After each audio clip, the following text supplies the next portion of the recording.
If you're anything like me, then you are very excited for Remnant 2. So much so that you probably went out and spent the extra $20 to get the early access version so you can play it 3 days early. And the problem is with that is when you get the game early, you might encounter more bugs than people who wait for launch, might experience some performance issues, or you could have been like me and experienced a game-breaking bug that's stopping you from progressing. Now, this is a massive shame because this is getting added to the list of games this year that didn't launch in a great state. Jedi Fallen Order or Jedi Survivor. I keep calling it Fallen Order. But Jedi Survivor is in that bracket. And Remnant 2 is a game that I was having fun with, just like Jedi Survivor. But I have to put it down now because I can't progress. I've played 5 or 6 hours of it.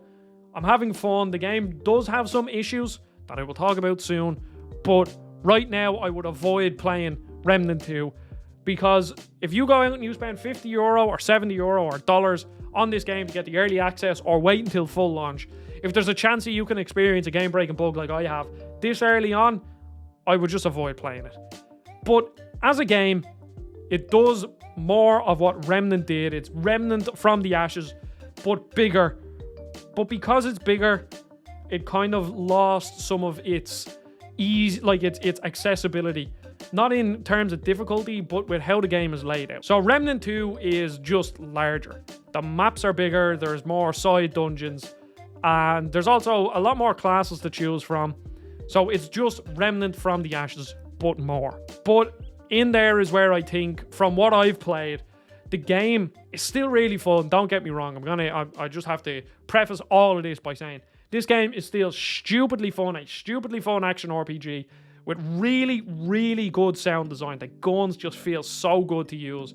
There's a good bit of enemy variety from the start as well, which is similar to Remnant from the Ashes. And then the new classes, even though I've only experienced one, they give you new abilities, which is always great for replays.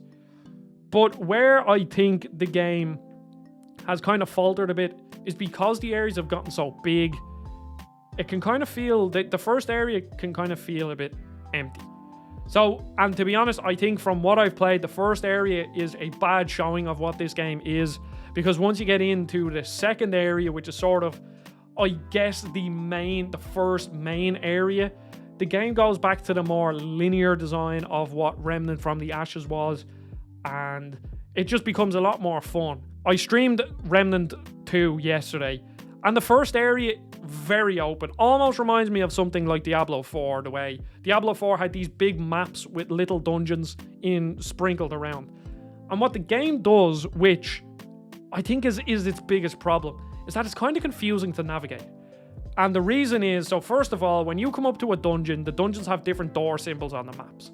And these dungeons have either a rectangle door, which means it's a main story, or like a cylindrical door, which means it's a side story. And then on top of it, it has a diamond, which shows you if you've cleared it or if you've never explored it, which is all well and good. But for a while, I was running around like a headless chicken, doing a load of side dungeons. I knew they were side dungeons, but I couldn't find the main dungeon, because on the map, there was 2 rectangular doors that I had already explored. So then it's almost like the quest marker is taking me towards them. It doesn't show any distinction between... Yes, it shows you that you have explored a rectangular door, like a story door. But I found myself going back to these areas just to do like one more sweep, because there was no actual quest marker. Like, it wasn't like this is the dungeon that you have to go to. And I was just wandering around like a headless chicken. Now, when I found that dungeon, it was fine. But just finding that dungeon was a bit frustrating. So since this game is mostly an action RPG, but has slightly more Souls-like mechanics where, you know, there's bonfires that respawn enemies that you kill. The game is tough, but not overly tough. It's like harder than, say, Diablo, but it's easier than Dark Souls. But because it's like a melding of action RPG with a small bit of Souls-like, it's kind of like they wanted to give you that discovery of what a Souls-like game gives you. Like, obviously, when it comes to Dark Souls, one of the greatest things about that series is the level design and how you don't actually fully know where you're going. You just know that you kind of have to go the opposite direction from where you came, as stupid as that sounds. But there's not a quest marker, but it's still quite, most of the time, pretty obvious where you need to go. But in this game, it's like they wanted to give you an action RPG, but they also wanted to sprinkle in some of them Souls-like elements and not exactly guide you to where you need to go, which I think is a problem for action RPGs. When it came to Diablo 4, one of the things I said in my review is, and as a term it kind of sounds a bit stupid, but that Diablo 4 is very readable. Like, there was just something about how the UI, how the map, how the quest log was laid out that just meant that you knew at every given time what you were doing. If you were doing a side quest, if you were doing a main quest, where you need to go to do the main quest, where you need to go to do the side quest, if this is an optional place, if this is a world event. So Diablo 4 was just extremely accessible and readable from that sort of an aspect. But Remnant 2 isn't like that. And not only was I wandering around like a headless chicken on the stream, now I was talking, so that talking to the chat, so that obviously affects certain parts of it. Like, I will admit that you're not 100% engaged. But even when I was playing by myself, not engaging with a chat, that larger area was still a bit more obtuse than what I would want it to be. Now, when I got into the second area, a lot of that was alleviated. It felt a lot more like Remnant from the Ashes. So them sort of main story areas, I guess. Again, I don't really have a full grasp of how this game is laid out, but just from what I've played since I've experienced the bug. So that second area is really good. Linear enough, but still has side dungeons that are fun to explore. You get like rings and just loads of different enemies to kill and bosses at the end of the dungeons. But that's where I experienced the game-breaking bug. Essentially, there's a dungeon. I need to find a key to progress the story. And I cleared all the enemies out of the dungeon and the key didn't spawn. And I Googled it just to make sure I wasn't doing something wrong. I watched a guide on how to clear the dungeon and it's as simple as there's a key at the end to open this door. The key isn't there. There was a couple of people in the comments also saying that they had this issue. So it doesn't seem like I'm alone in this. So I would be wary about buying this game. I would keep your eye on this channel specifically. I will eventually, hopefully, be doing a full review of this game if I can beat it, or if there's a hot fix or blah, blah, blah. Unfortunately, I just wasted €20 pretty much. I'm sure there's a chance that I could start a new character and go back and not experience this bug, but I've already put 6 hours in. And that's a lot of time. Like, that's nearly a full work day, you know? And as much fun as I am having, yes, I have some issues with general how the game is laid out, but it's still really fun. It's just stupid action RPG fun that you can't 100% turn your brain off the way you can with something like a Borderlands or Torchlight until you get to the end game. So, like, I'm still having fun, but exactly with Jedi Survivor, it's another game that gets added to the list of a game that doesn't... There is some performance issues, but they're not too noticeable and not really much to write about. But there's a couple of, bugs. Enemies falling through the floor is a particular one that I've experienced with enemies like getting stuck indoors.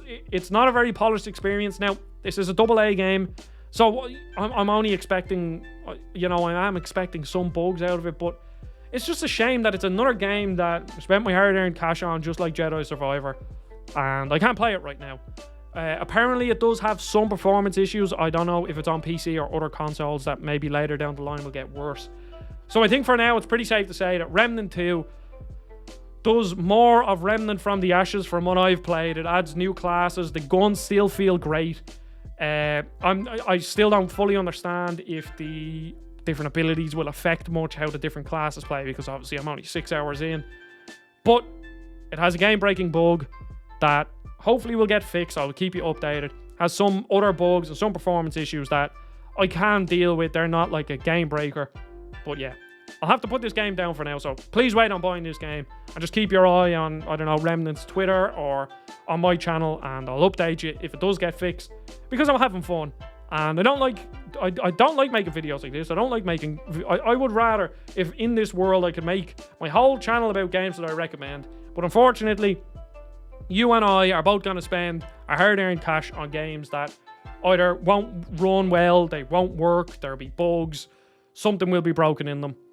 Unfortunately, that's just how the industry is, and it's a look at a draw. Like, it really is a look at a draw, and that's why that's a big perk of PC gaming, even though I wouldn't have been able to refund it because I would have played over the 2 hours on Steam. But that is a big perk of PC gaming that consoles don't have. Unfortunately, there's no way to refund this because I bought it digitally. I know Sony do give some refunds out, but apparently it's a big hassle, and also they kind of have a quota where, at the very least, this game kind of works. and I want to play it in the future if it gets fixed, which I hope it will. And I don't really want to waste one on this game because I want this game to succeed and I want this game to be fixed, and I hope it does. So yes, avoid Remnant 2 for now. Thanks for watching, everybody. Support on the channel has been amazing. I already said my goodbye, but thank you. So, Discord, Twitter, loads of links everywhere. Thank you. Goodbye.